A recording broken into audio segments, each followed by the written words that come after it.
Yashodanandan bridge जन रञ्जन यमुना तीर बनचारी यमुना तीर बनवारी यमुना तीर बनचारी यमुना तीर बनवारी जय गिरिवरधारी जय गिरिवरधारी यमुना तीर बनचारी जय गिरिवरधारी यमुना तीर बनवारी जय गिरिवरधारी जय राधा माधव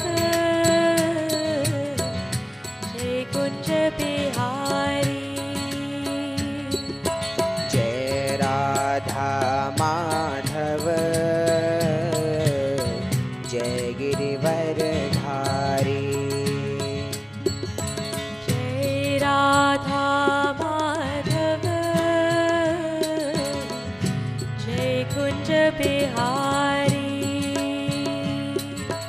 जय राधा माधव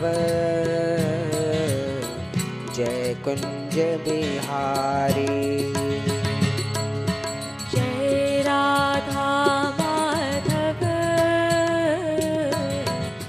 जय कुंज बिहारी जय राधा माधव जय कुंज बिहारी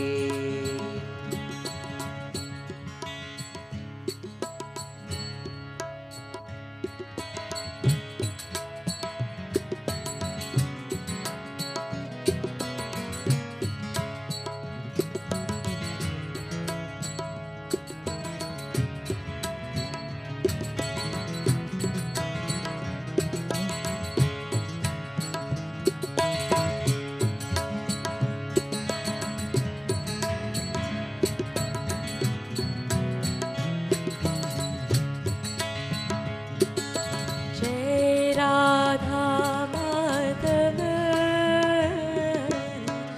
जय कुंज बिहारी जय राधा माधव जय कुंज बिहारी जय राधा माधव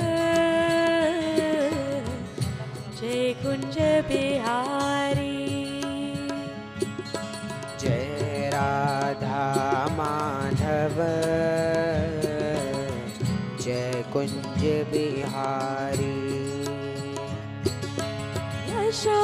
यशोदानन्दन भज रंजन यशोदानन्दन ब्रिज जन रञ्जन यशोदानन्दन भज रंजन यशोदानन्दन ब्रिज जन रञ्जन यशोदानन्दन भज रंजन यशोदानन्दन ब्रिज जन रञ्जन यशोदानन्दन भज रंजन यशोदानन्दन ब्रिज जन रञ्जन यमुना तीर बनचारी यमुना तीर बनवारी यमुना तीर बनचारी यमुना तीर बनवारी जय गिरिवरधारी जय गिरिवरधारी यमुना तीर बनचारी जय गिरिवरधारी यमुना तीर बनवारी जय गिरिवरधारी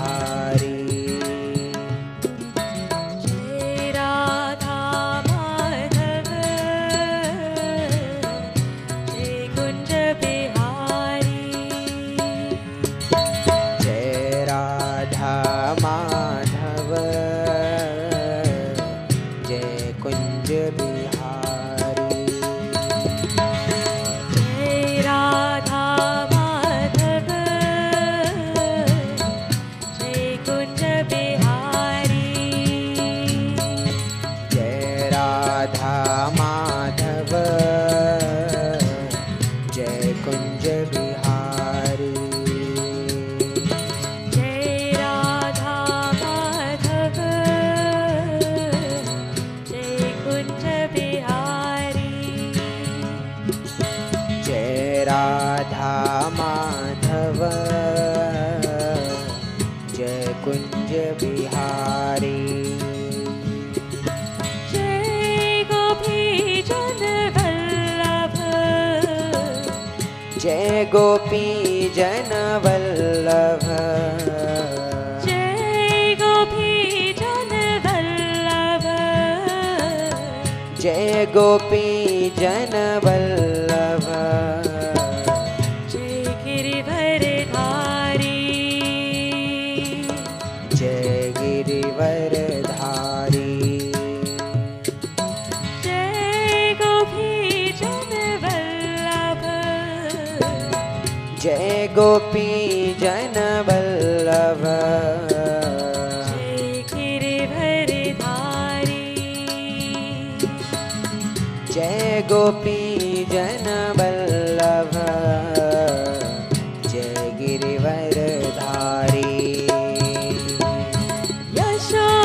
यशोदानन्दन व्रज जनरञ्जन यशोदानन्दन ब्रिज जनरञ्जन यशोदानन्दन व्रज जनरञ्जन यशोदानन्दन ब्रिज जनरञ्जन यशोदानन्दन व्रज जनरञ्जन यशोदानन्दन ब्रिज जनरञ्जन यशोदानन्दन व्रज जनरञ्जन यशोदानन्दन ब्रिज जनरञ्जन यमुना तीर बलहारी।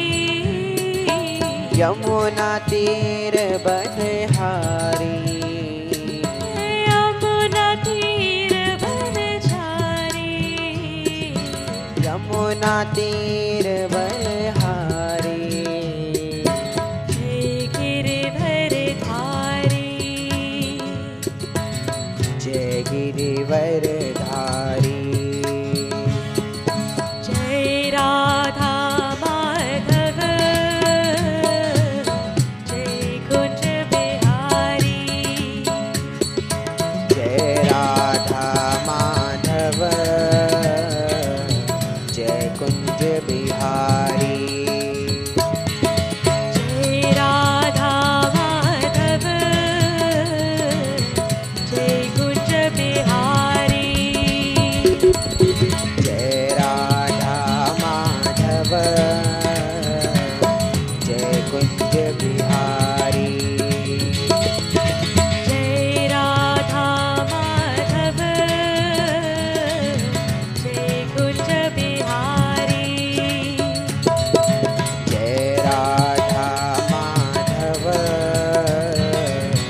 जय कुंज बिहारी।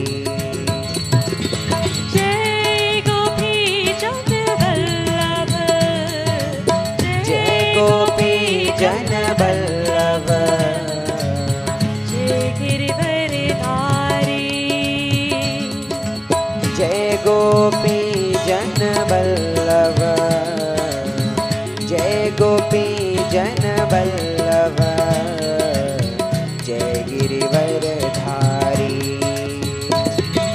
जय गोपी जन वल्लभ जय गिरिवरधारी। जय गोपी जन वल्लभ जय गिरिवरधारी। यशोदानन्दन व्रज जनरञ्जन यशोदानन्दन ब्रज जनरञ्जन यशोदानन्दन व्रज जनरञ्जन यशोदानन्दन यशोदानन्दन व्रज जनरञ्जन यशोदानन्दन व्रज जनरञ्जन यशोदानन्दन व्रज जनरञ्जन यशोदानन्दन व्रज जनरञ्जन यशोदानन्दन व्रज जनरञ्जन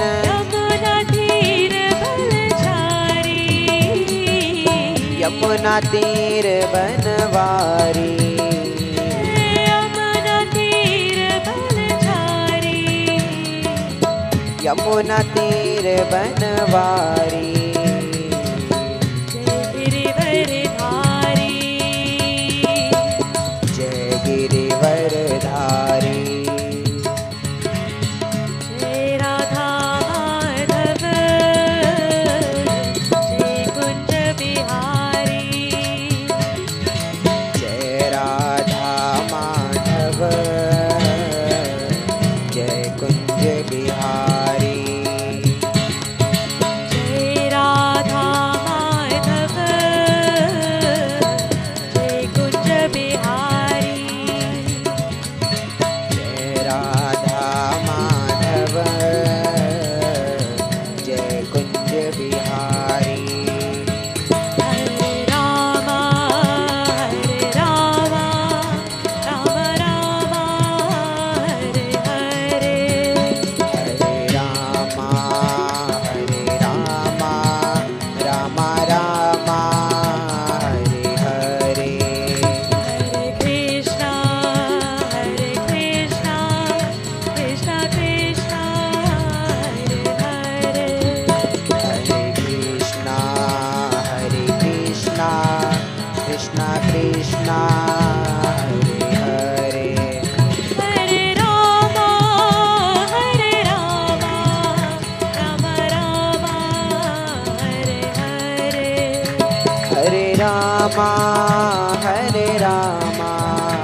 राम राम हरे हरे हरे कृष्णा कृष्णा कृष्णा हरे हरे हरे कृष्णा कृष्णा कृष्णा हरे हरे हरे राम राम राम हरे हरे हरे रामा राम राम हरे हरे हरे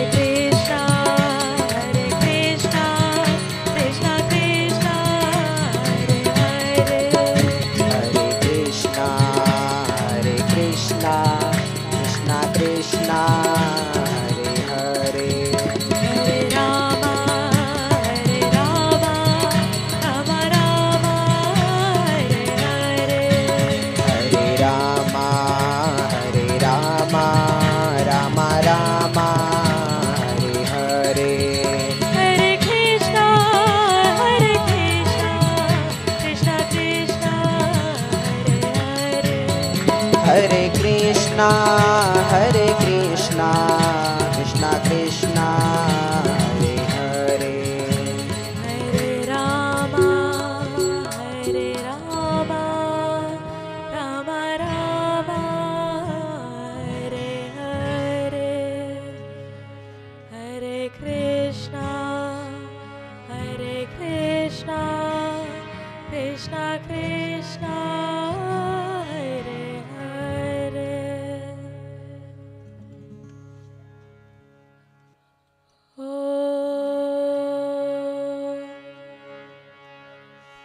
पूर्णमदः पूर्णमिदं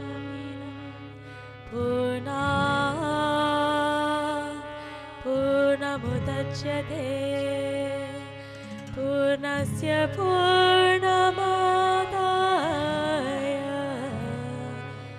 पूर्णमेवावशिष्यते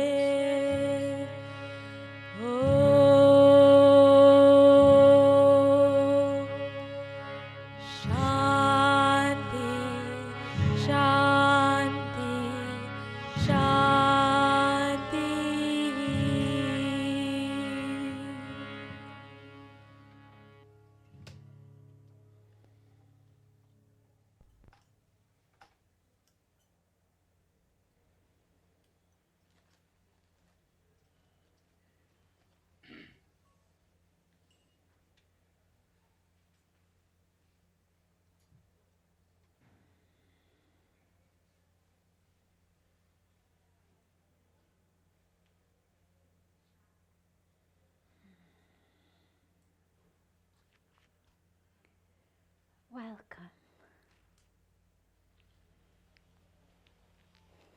We have blankets tonight, yeah.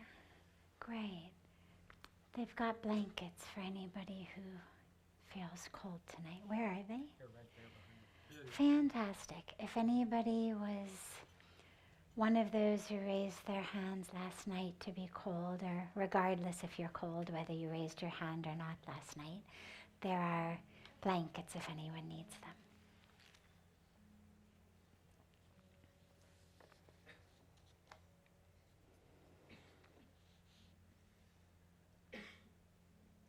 How do we know that the true self isn't just another story that our ego creates?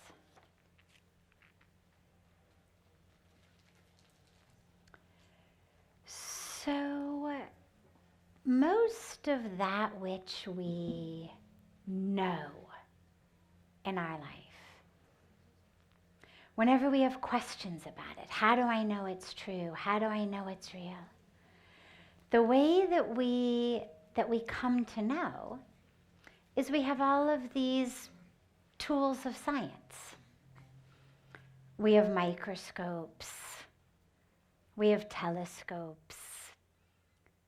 We weigh something, we measure it, it's got a size, a volume, a weight. Or we're able to use our senses to know. How do I know it's real? I see it with my own eyes. I hear it with my ears. I feel it, I smell it, I taste it. So I know it's real. The dilemma comes in a very interesting irony. Those aspects of our life that are the most precious, the most deeply real, are things that actually none of our tools of science can prove to us. They don't have a weight or a volume or an area. You can't see them under a microscope or a telescope. They don't weigh anything. You can't touch it or smell it or taste it or hear it. And this is what comes up when we talk about God all the time. So here the question is about our true self. But it's the same question that we get, how do you know God exists? And the dilemma with the question itself is we cannot use the same tools of the mind to understand that which the mind can't access. And so we've spoken a lot over the last few nights about how the mind operates only in separation. The mind operates only with the world at an arm's length. And so whenever people ask me this about God, it's a lot easier if you turn around and you say, all right, let's talk about love instead for a minute. Because love is something that most of us can relate to. More people in general have been in love than have necessarily experienced God. And yet, if I say to you, prove to me that you really are in love. Like, how do you know it's love? Doesn't weigh anything. You can't stick it on a microscope slide. You can't tell me to touch it or smell it. You can't stick something in my hands and say, here it is, look. You have absolutely no way to prove to me that you love someone. Or that even love exists. Get little kids all the time who say, I'm never going to get married. Girls have the cooties. I'll never fall in love.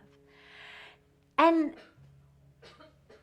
there isn't any way, logically, to convince them. Fortunately, what we know, and the reason that most of us don't bother getting into fights with 8-year-olds over the existence of love or not, is we know no problem, it's all right, give him a few years. And he'll grow up and he'll fall in love, and it's irrelevant. I don't need to convince him today. Because we know people will experience it. And when they experience it, then the fact that you can't weigh it or measure it or see it or taste it or touch it is irrelevant. It's what we call self-evident. I don't need a tool to make it evident to me. It is self-evident. Myself is experiencing love. I don't need evidence from the outside. I don't need a tool to make my love evident. It's self-evident. So is the self. And so when the question asks, how do we know it's not just another story our ego creates? Because the self, if we're touching it, is experienced in union, in merging, in oneness. And the ego only functions the way the mind functions, which is in separation.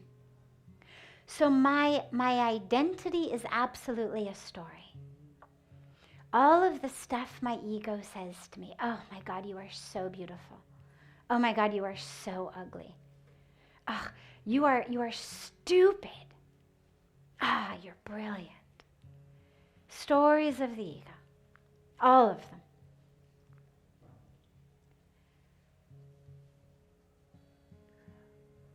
But the actual experience of the self is self-evident. In that union, in that oneness, in that experience, I am there. It is not determined or limited by time or space. The ego constantly changes. I say the right thing. I look good. People look at me nicely. They smile. They laugh at my jokes. The ego says, yeah, we are so good. They don't look at me nicely. I say something really stupid. I forget the punchline of my jokes. People look at me like they have no idea what I'm saying. And the ego says, oh, you are just useless. So the ego is very, very fickle. And the ego's story is rooted in constant feedback from the outer world. So it's not self-evident by any means. It's evident based on the outside world. You smile at me, I must be worthy. You're nice to me, I must be someone worthy of being nice to. You're my teacher in school, you give me an A on my exam, I must be smart. I look at a billboard for designer clothes and I realize that I look really very much just like that model.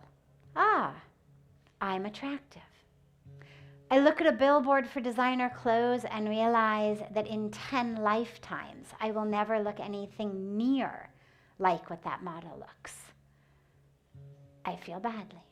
The ego is constantly changing and adjusting itself based on cues and feedback, judgment, comparison. The self is not fickle. The self doesn't change. In fact, the self is that which is constant. So if you're touching something that's constantly changing, that's constantly rooted in external appreciation or lack thereof, that's constantly rooted in judging against others, comparing, contrasting, competing. It's ego, it's drama. But when you're rooted in that doesn't change, that is truly self-evident, that doesn't require anybody's feedback to know itself, that's real. In fact, it's the only thing we can know for real. Everything else in the world requires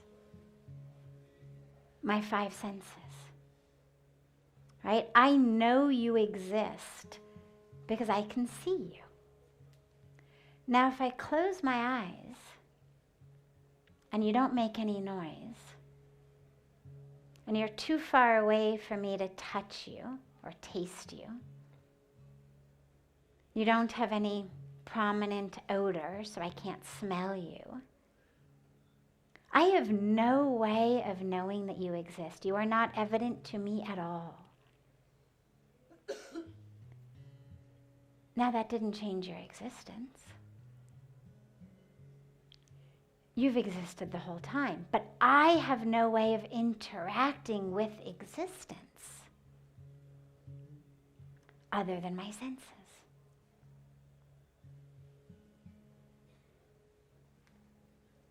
Except with interacting with myself.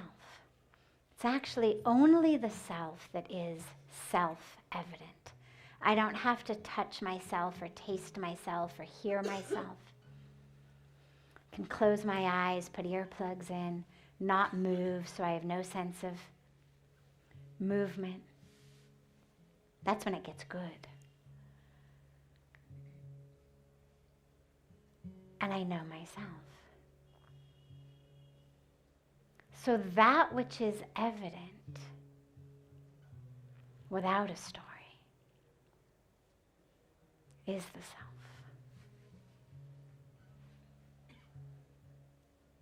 Where there's drama and constant change, it's ego identity. And remember though, that's not bad. We're not talking about anything in here as good or bad. It's just a different level of existence. One is a level that never changes, that's eternal.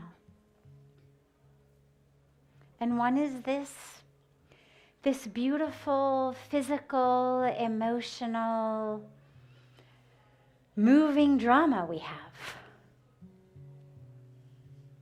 And it's just another level of reality. Not nearly as permanent. It's in constant flux.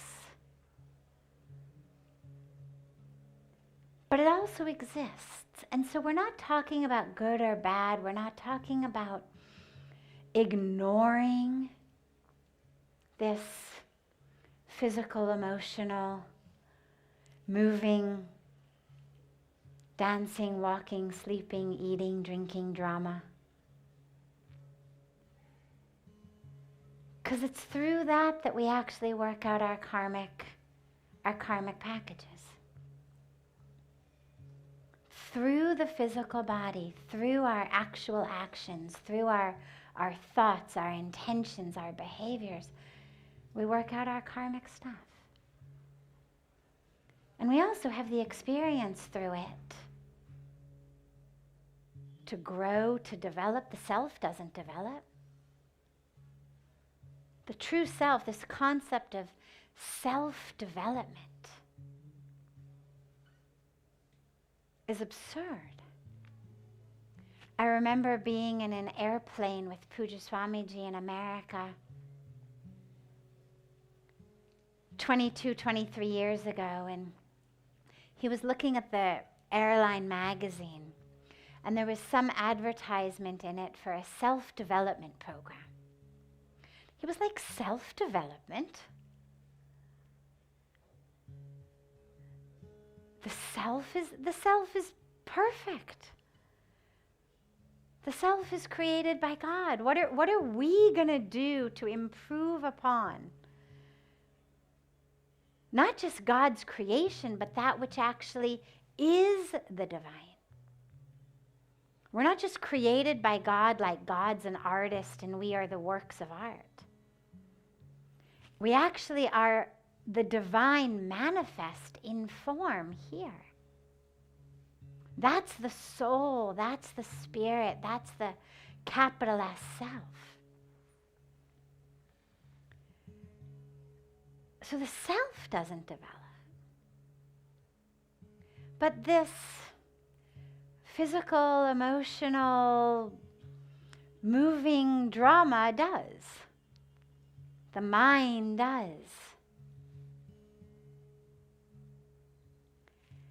And the mind comes with us. This is another question. I won't go into it in too much depth, but when we pass on from one body to the next body, along with the soul goes what's called the subtle body. And the mind, not the brain, so not things like calculus and, the route to your house or your shopping list or the names of your friends, but the actual mind, as in the impressions, what we call sanskaras, neural networks, patterns, ways of thought. That actually travels along with the soul. And the reason that this is so important and so exciting is a lot of us think, oh, forget this life, maybe next one will be better. This one is too frustrating. This one is ridiculous. I've got these family members, these colleagues, these horrible neighbors, this boss. But the truth is, if you don't work it out in this life, you're going to have to work it out in the next one. Because the mind that is triggered by those things, the mind that is restless, the mind that is jealous, the mind that is greedy, the mind that is, all of those things, that actually comes with you. And so when we work with our individual drama, it actually is standing us in good stead for our future incarnations. Not only does it pave the way this life toward much more ease, rather than living in this constant state of dis-ease, there's much more ease, much more peace, much more freedom. But it also stays with us and stands us in much better stead for our next birth. And so we do the work, and we love the body. These 5 senses are beautiful. They enable us to experience the beautiful creation.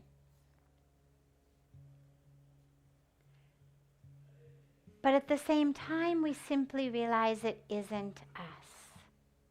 It isn't the highest, deepest, permanent truth.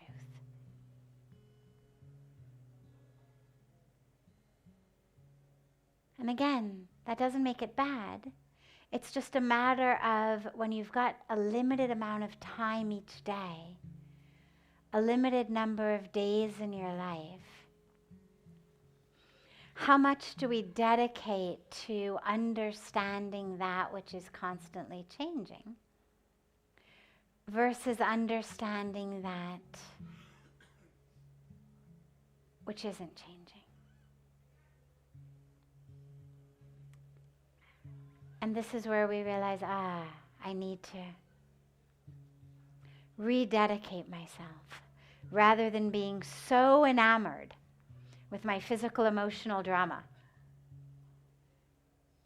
rather than being so worked up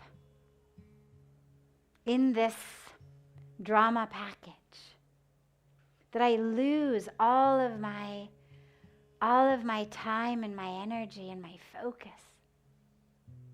and I forget to actually experience the truth. And that's where we go in. It's where we meditate. It's where we pray. It's where we serve. It's where we observe silence. All of these different tools to take us in.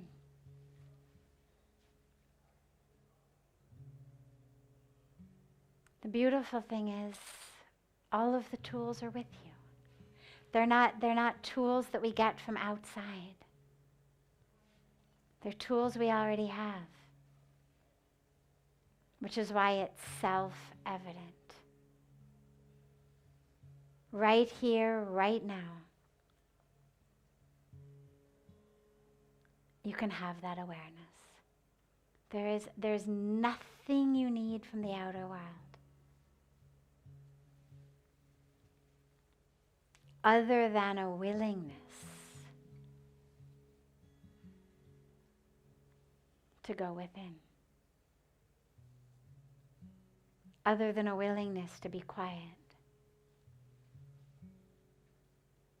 A willingness to shed the attachment and the identity to that which is not permanent self. And then what's left? What's left is self.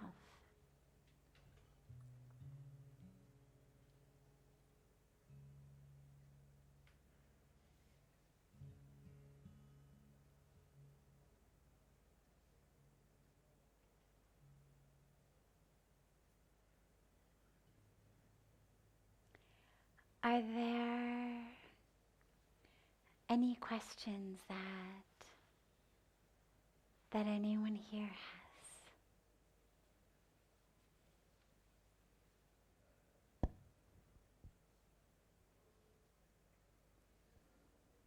Yeah.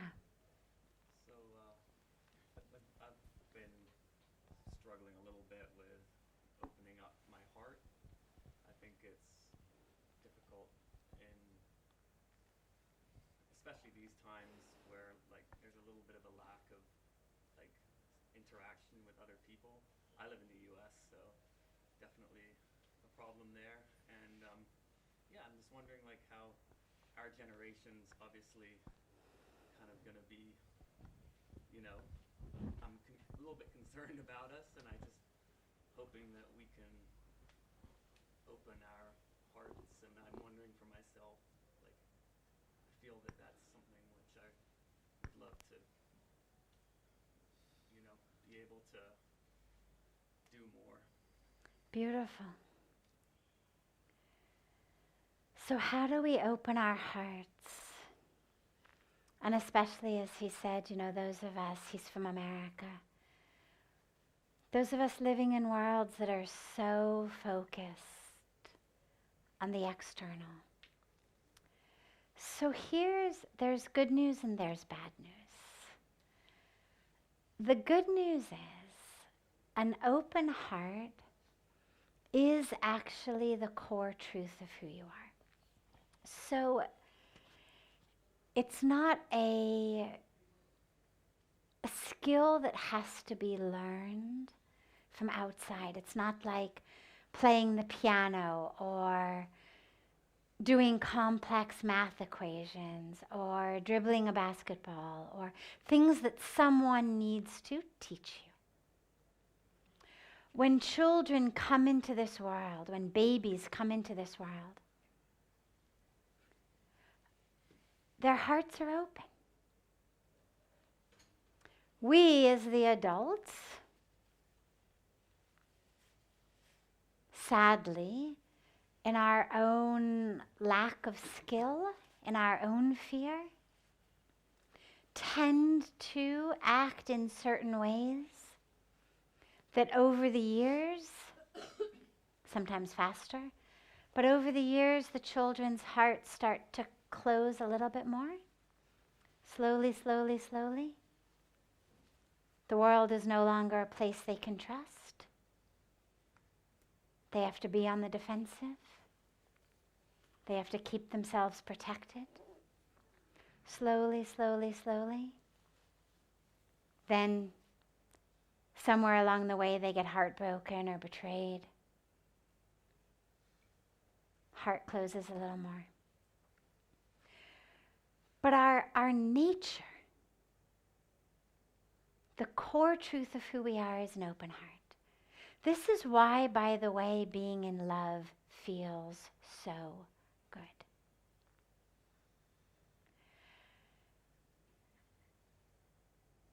When we fall in love, romantic love, love of our parent, love of our child, love of a tree, an animal, it feels so good because it brings us back into the truth of who we are, which is expansive. An open heart is expansive. There is no separation between you and me. Here I am, open. And what I love is that the word courage comes from the same root that the word heart comes from in French. The word in French for heart is cœur, and that root is actually the same. And that courage literally, etymologically, is of an open heart.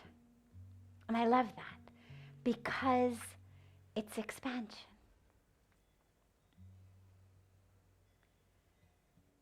Our nature, our self, is infinite. When we say we've been created not just by the Creator, but of the Creator, and the Creator is infinite, the true nature of ourselves is infinite. This is why when you think about words that we use to describe experiences that are beautiful, think about just the words that we use. We're melting, we're merging, we're swimming, we're bathing, right? There are all these words of expansion. They're words of merging into that which is expansive and infinite. Oceans of love. No one says puddles of love. Oceans, it's infinite, it's expansive. We talk about volcanoes. They're all of these words that refer to A, an expansiveness, B, a losing of oneself into something bigger. So I am melting, I am merging, I am bathing, I'm dissolving, right? It's all this. Okay? So that's taking me back to the truth of who I am, which is why it feels so good. Love is our source. When we love, it takes us back to our truth. And this is why we emphasize so much loving God. In the songs that we sing in the Arti, there's a beautiful line that says, the highest form of love is love for God. And the whole bhakti tradition, the whole devotional tradition is all about loving God, loving God. Why? Who cares? I mean, is God sitting there going, for God's sakes, would someone please love me? God's not up there feeling lonely and miserable and waiting for us to love him.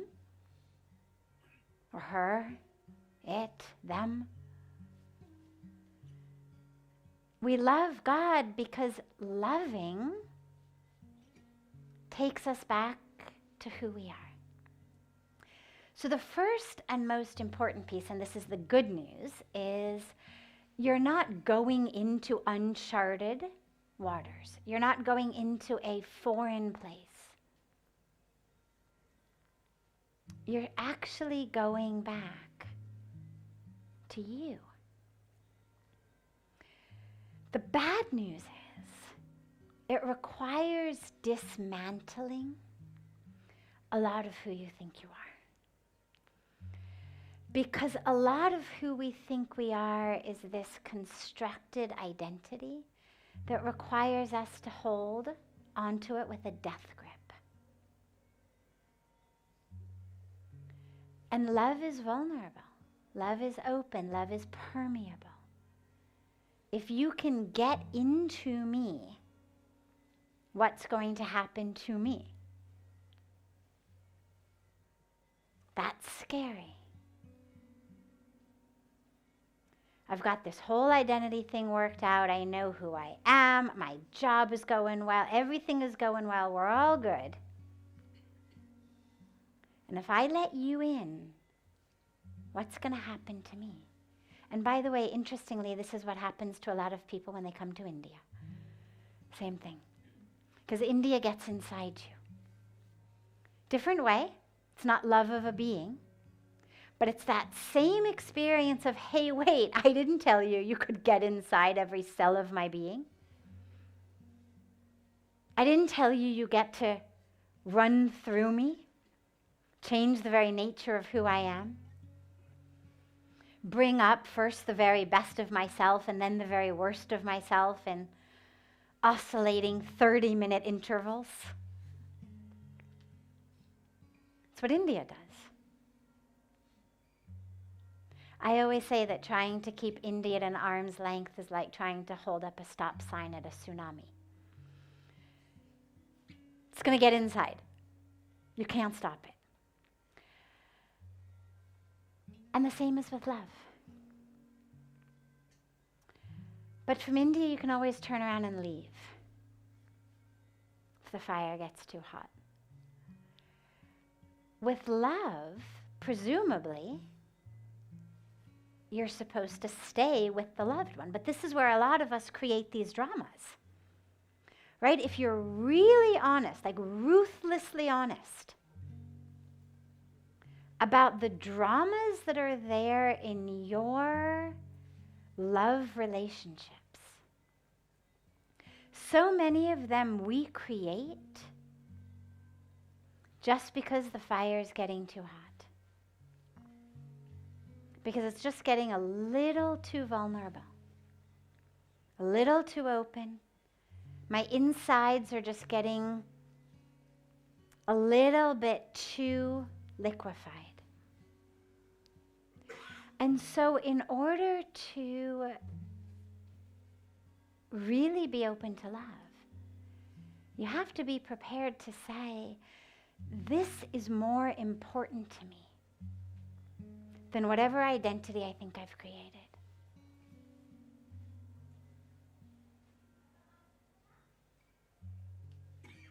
You also have to create space for it, literally. Because the other bad news is that our current society has got us all so distracted, so addicted to distraction. And love requires connection.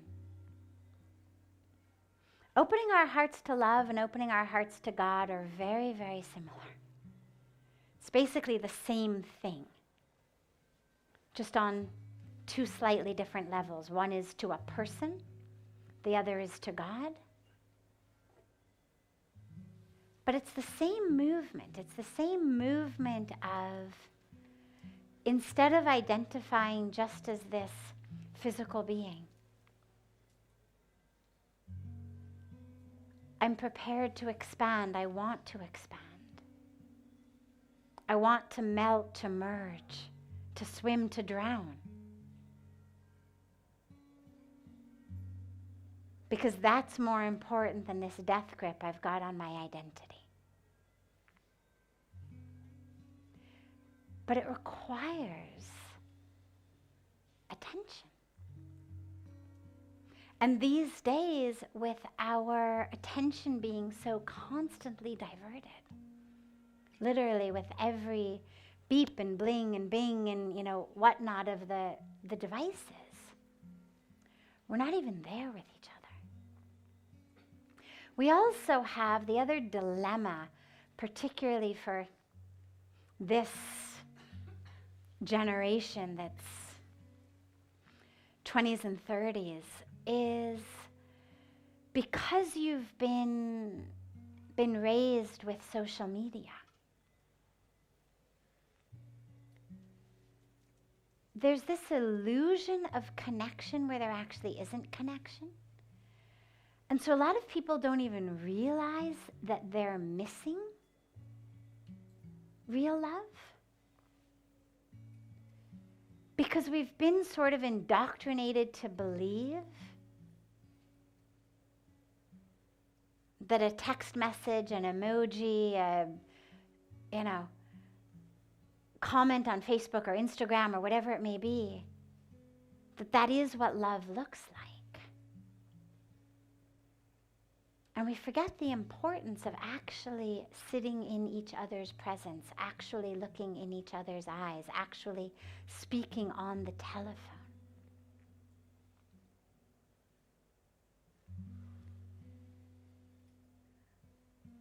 And so you've got a generation of people for whom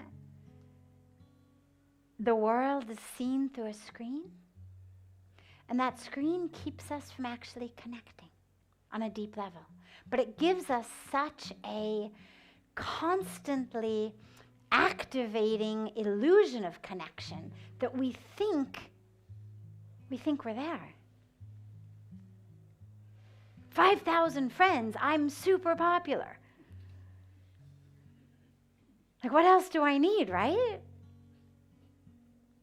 Wrong.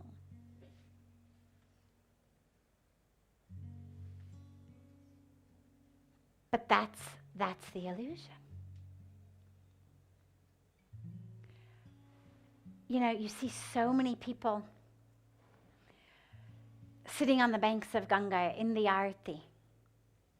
And I'm sure other times, it's just that's the time that I'm noticing people down there. And in the midst of these extraordinary experiences they're having, it's all about, well, let me, here I am live in Aarti.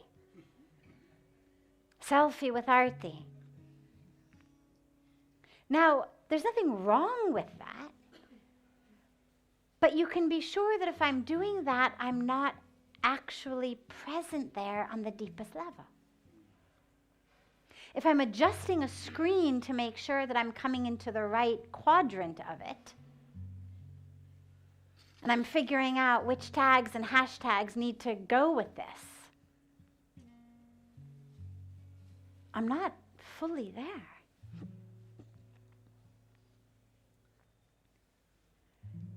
And again, there's nothing wrong with the phone, there's nothing wrong with selfies, but we have to make deeply sure that we know when is the time to just connect, and when is the time to broadcast something.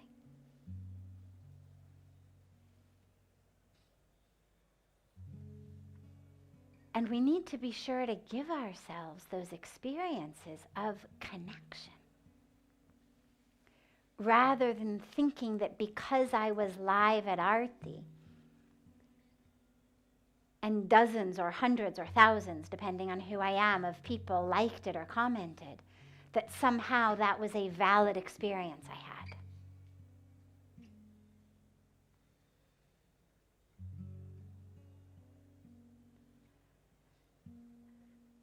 Love requires reality. Love is messy. It's real. As is spirituality. Because it's the same thing. Here I am meditating, live meditating from the banks of Ganga, right? Well, if I'm filming myself, chances are I'm not going very deep in my meditation. Pujya Swamiji says it very, very beautifully. He says, nothing wrong with going on Facebook.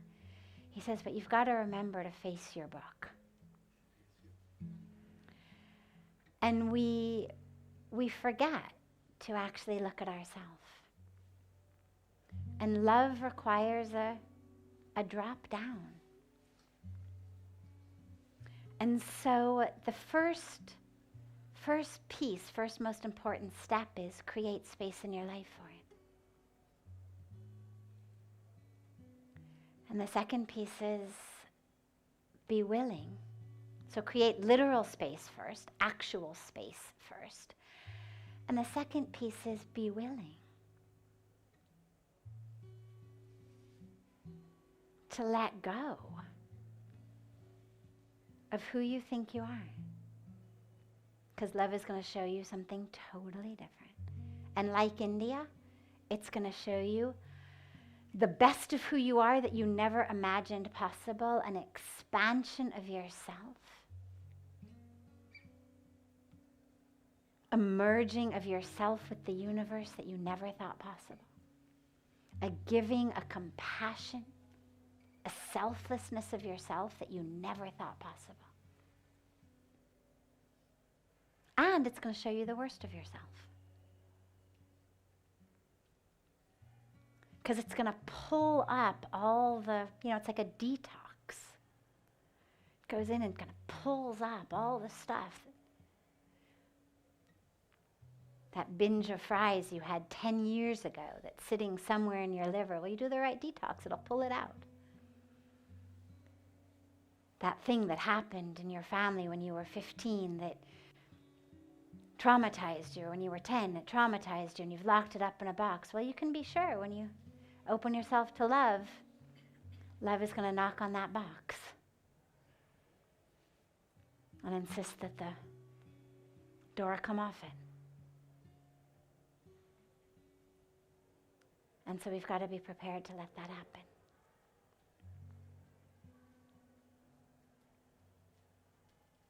But it's essential. Because if not, you miss life.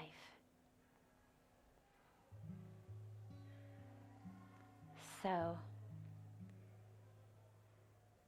I'm glad you're here, and I'm glad you're asking that. And as you open your heart, it'll create the space for others to open their hearts near you. And ultimately, that's what everyone wants. So if you create that space of safety, of oneness, of connection, of love, vulnerability, courage, togetherness, other people will also find that they can create space within them for courage and oneness and openness.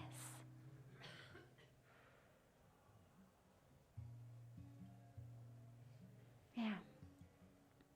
Beautiful.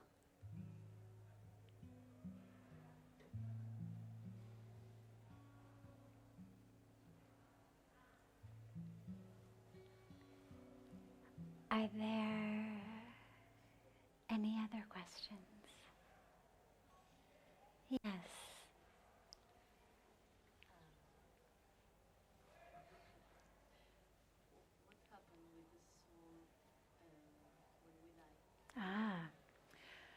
What happens to the soul when we die? So, nothing happens to the soul.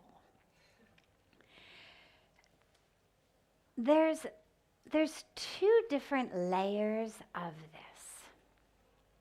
One is the individual soul, what we call Jivatma, our individual soul. And then one is just soul. And when we talk about lots of souls, it actually isn't quite right. The actual truth is one soul, one divinity, This is the highest, deepest core of spiritual philosophy. Nothing but God. One God, nothing but God. One soul, nothing but soul. Everything else an illusion. That's one layer of existence. Remember when we were talking about the self? Same thing, soul, spirit, self. On one level, that is all that exists. Nothing but God. When we talk about Advaita Vedanta, this is the core truth. There is nothing but God. Everything else is an illusion. In that level, nothing is happening with the soul. Because there is no you soul. There is just soul. Now, you overlap that with another level of existence, which is our individual reflections of the one soul. Now, one way to think about it, excuse me, one way to think about it, it's not a perfect analogy, but it's the best that I've heard, is waves on the ocean. So the ultimate truth is nothing but ocean. Imagine that we had no continents. Imagine there literally on Earth was nothing but ocean. Now, you have waves in the ocean. But that wave ultimately is ocean. Right? What's the highest truth of a wave? Ocean. Take a drop or full or a cup full of water out of a wave, walk into a science lab, hand it to the scientists. They look at it under a microscope. They say, ocean.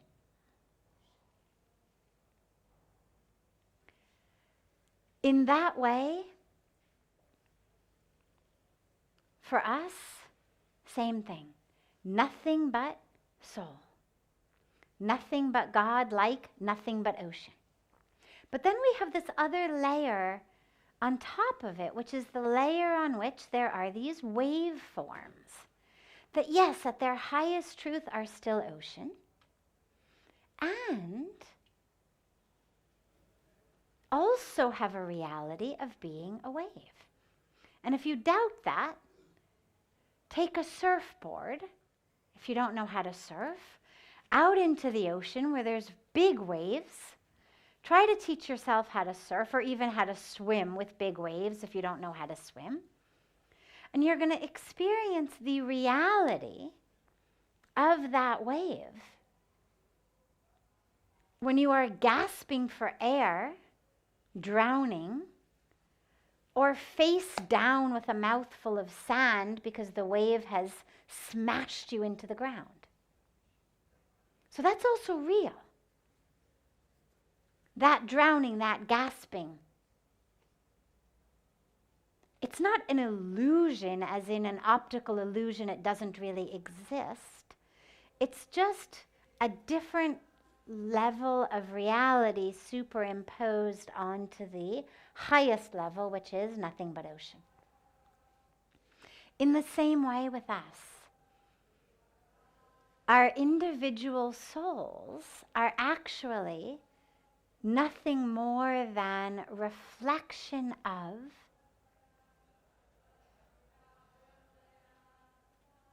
the one soul. But as these reflections, they have individual forms, like waves have individual forms. Some are small, some are large. They come, they go. Like we in our bodies come and go. Our individual soul is on a a karmic journey back to merging with the ultimate soul. So you can think about a drop of water that was evaporated out of the ocean by the sun, gets carried by the wind, it gets dropped onto a mountaintop somewhere. It's now making its way down. Well, that drop is still ocean. Again, its core truth is ocean. But at the moment, it has been evaporated and then carried by the wind and then dropped down. But it's moving, moving, moving. We call it gravity, back toward the ocean.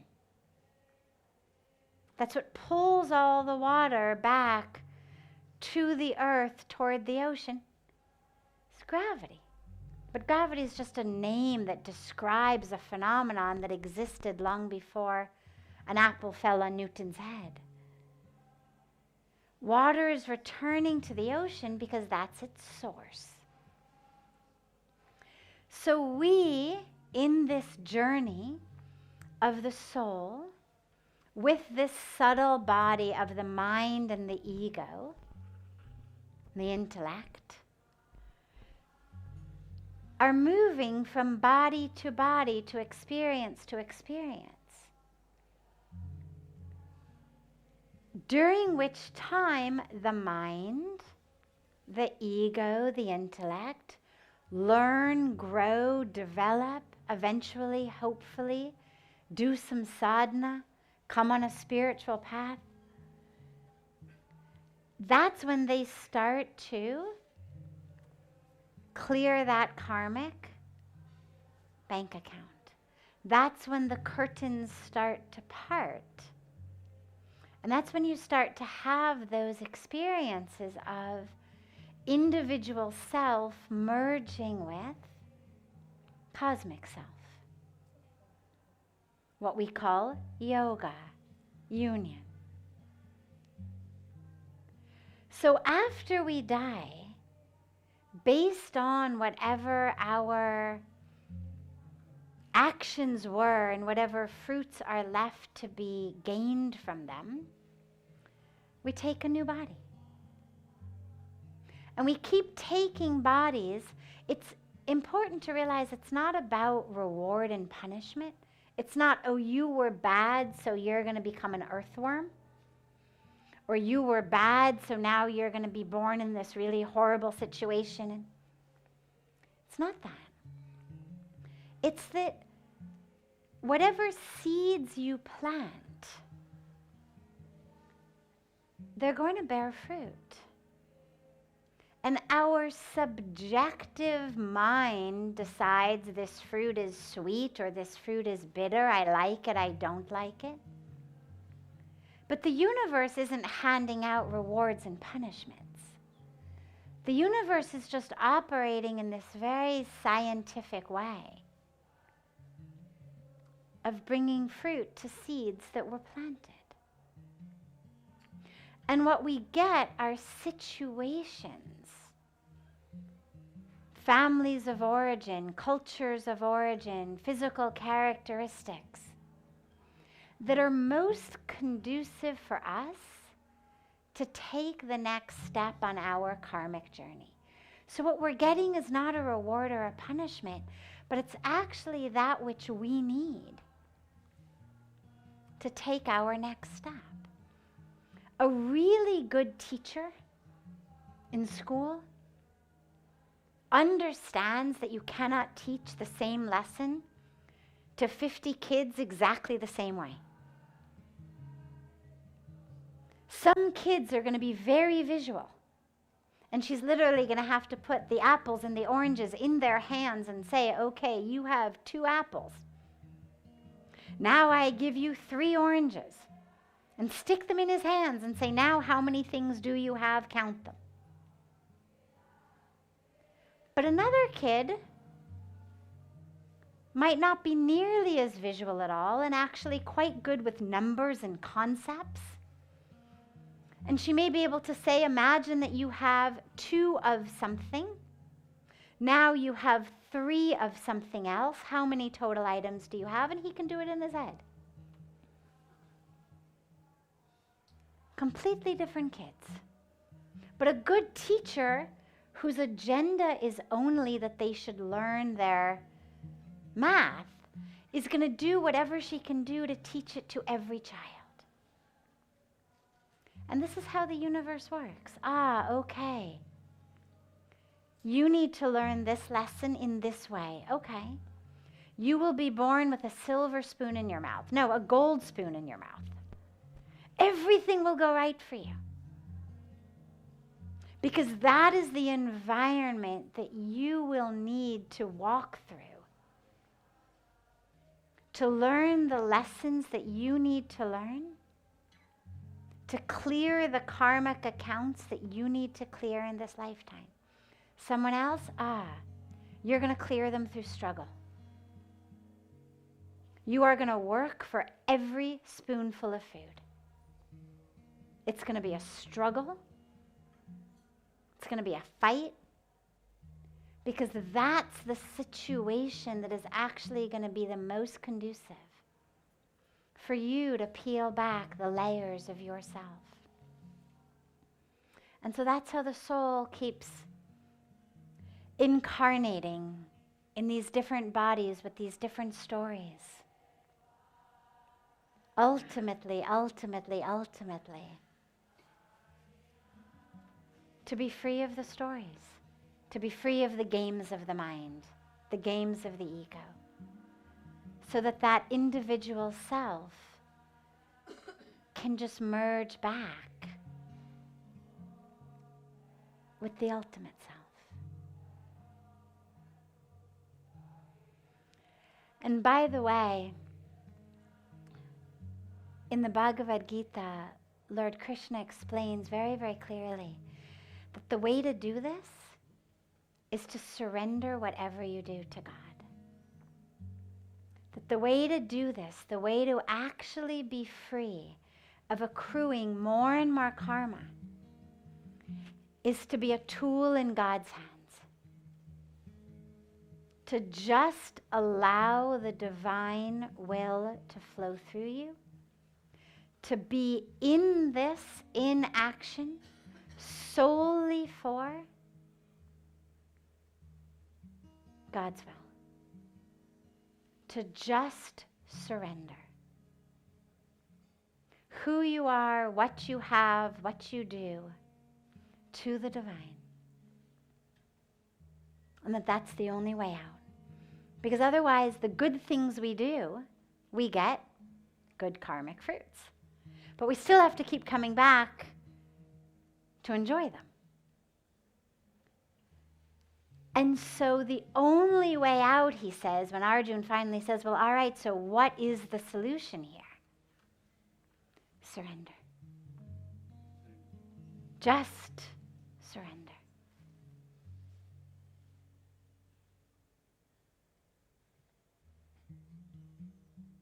So you do that. And God will take care of the rest. The universe, your soul, your spirit, whatever we call it. The only work you've got to do is figure out, what is it that's keeping me back from surrendering? And let go of that.